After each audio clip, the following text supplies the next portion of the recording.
No pain, no fear, no earthly bind. The Kohar frees the heart and mind. With power shared the way is shown, to lead the lost back to their own. The state of being beyond the lie, where truth is born and never dies. The Kohar shines a guiding star, soul's true home, its place afar. Welcome to our deep dive today. It's into the Kolbrin Bible. Okay. This is not your typical religious text. It's a collection of ancient Egyptian and Celtic writing that claims to be a historical record surviving from before the Great Flood. Oh. So we're going to unpack the most fascinating parts of this book just for you. What kind of knowledge did these ancient cultures feel was so important to pass down, even through catastrophe? Well, the Kolbrin Bible is structured in a very specific way. It has 11 books. And you'll notice that the first 5, called the Books of Creation, are attributed to Egyptian sources. Okay. Then there are the Great Collections, 6 books believed to be of Celtic origin. And the book itself even claims that the Egyptian texts were copied onto bronze sheets to protect them from some kind of attack, eventually being brought together with the Celtic texts in the 18th century. Okay, so we've got creation stories, records of global disasters, moral codes, and even descriptions of the afterlife, all from cultures miles apart.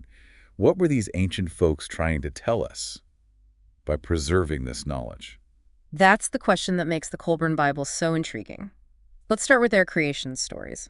The Egyptian account is particularly unique. It's not just about a god creating the universe. Instead, it suggests Earth plays a more active role, almost like a parent in shaping humanity. For example, in one passage it says, "Man grew in stature, but Earth was not indulgent, for she disciplined him firmly." Earth as a tough love parent. That's an interesting take. It makes you think about our relationship with the planet in a whole new way. Exactly. And then there's the Egyptian description of God as this nameless force beyond human comprehension. One passage states that God is the beginning and the end, beyond time, beyond the reach of mortals. Like they're saying, whatever concept of God you have, it needs to be bigger.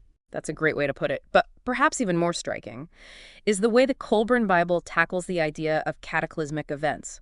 It describes multiple disasters, floods, fires, and even a mysterious destroyer that causes widespread destruction. That destroyer definitely caught my attention. It sounds pretty intense. It is, but what's fascinating is that both the Egyptian and Celtic texts seem to view these events as part of a natural cycle, a necessary prelude to renewal.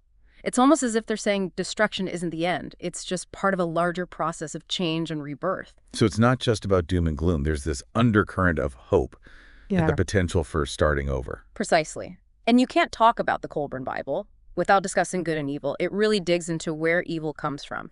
And it offers some fascinating insights. For example, one passage says that evil is spawned by the fears and ignorance of men. So evil isn't some external force, Yeah. but something that comes from within us. That's thought-provoking. It is. And then you have the story of Maeva and Luid.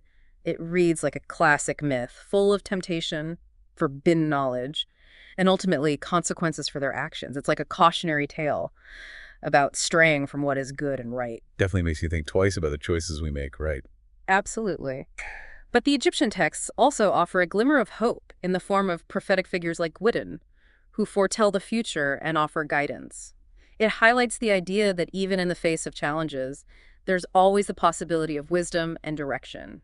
So we've explored creation, cataclysms, and the struggle between good and evil, all from the Egyptian perspective. What kind of shift do we see when we move into the Celtic portion of the Kolbrin Bible? The Celtic texts feel very different. They move away from the philosophical approach of the Egyptians and instead take on a more narrative style. We're introduced to characters like Herthu, a righteous leader, Guinevere, a powerful sorceress, and Hermanatar, who embarks on a spiritual quest for a hidden god. It's like we've gone from ancient textbooks to epic poems. I'm curious to learn more about these characters and their journeys. What kind of wisdom did they offer? Well, each of them offers a different perspective on the challenges of life, the pursuit of knowledge, and the nature of the divine. Their stories are full of rich details and insights that provide a glimpse into the beliefs and values of the Celtic people. Okay, so we've got 2 very different approaches to conveying knowledge and wisdom. The Egyptians with their philosophical teachings, and the Celts with their epic narratives.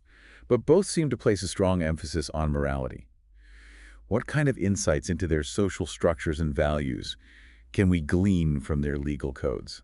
You're right, both sections contain pretty extensive moral and legal codes, and you'll find they touch on a surprising range of topics. For example, there are passages that deal with the treatment of slaves, condemning exploitation. There are even detailed rules about marriage, adultery, hygiene, and even the proper way to dispose of waste. It's like reading an ancient rulebook for daily life. It gives you a real sense of what their priorities were. It does. And what's striking is that some of their concerns are still very much relevant today. For example, there are passages that condemn incest and advocate for the fair treatment of women, which is surprisingly progressive for ancient texts. It definitely makes you realize that some human concerns Mm-hmm. transcend time and culture. We're all grappling with similar questions about how to live a good and ethical life. Exactly. Now, you can't delve into ancient belief systems without encountering their ideas about the afterlife. And the Kolbrin Bible offers some pretty fascinating and vivid descriptions of what awaits us on the other side. That's what I'm really curious about. Tell me, Sure. what kind of afterlives do we find in the Kolbrin Bible? The Egyptian and Celtic texts offer contrasting views, which makes it even more intriguing. Oh, I love a good contrast. Give me the highlights. What did each culture believe? The Egyptians introduced this fascinating concept called the Kohar. It's described as a spiritual double that unites with the soul after death, creating what they call a completed being. It's not just about going to heaven or hell, it's about a reunion with your higher self. That's a beautiful concept. It makes death seem less like an ending and more like a homecoming. It does. But the Celtic descriptions of the afterlife take a different approach. Mm. They focus on judgment in different realms for the righteous and the wicked.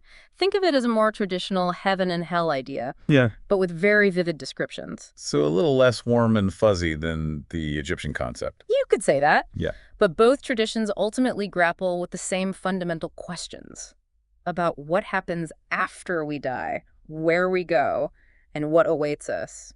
It's like they're trying to make sense of the ultimate mystery. Exactly. And that leads us to the biggest question of all. Who or what is God, according to the Kolbrin Bible? The Kolbrin Bible offers a tapestry of beliefs and interpretations.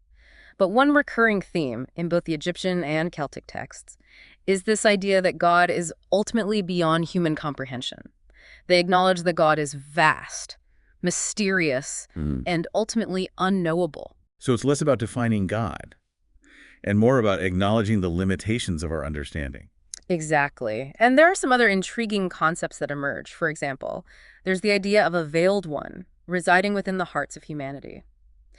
This suggests that God isn't just some distant external force, but something that's present within each of us. That's a powerful concept. It implies that the journey to understanding God is also a journey of self-discovery. It does. And it highlights the diversity of beliefs and interpretations found within the Kolbrin Bible. It's not a text that dictates a single doctrine.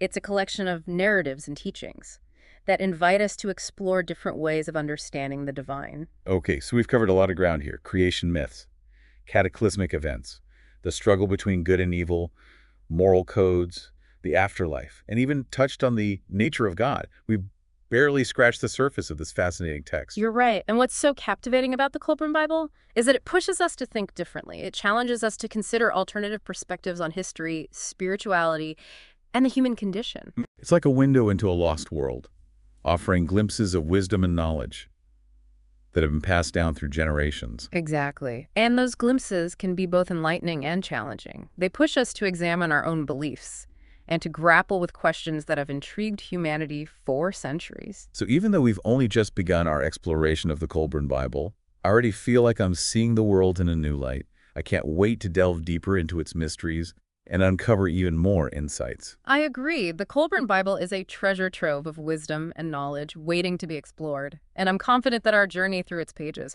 will continue to be both fascinating and thought-provoking. The Kolbrin Bible offers an invitation to keep asking questions, keep searching, and keep exploring the mysteries of life and the human spirit. It's a journey, not a destination. There's a place beyond the earthly glow where the Spirit's truth begins to show. Not a mirror, but a guiding flame. The Kohar calls, it knows your name. The Kohar, the overbody waits, a place of peace beyond the gate.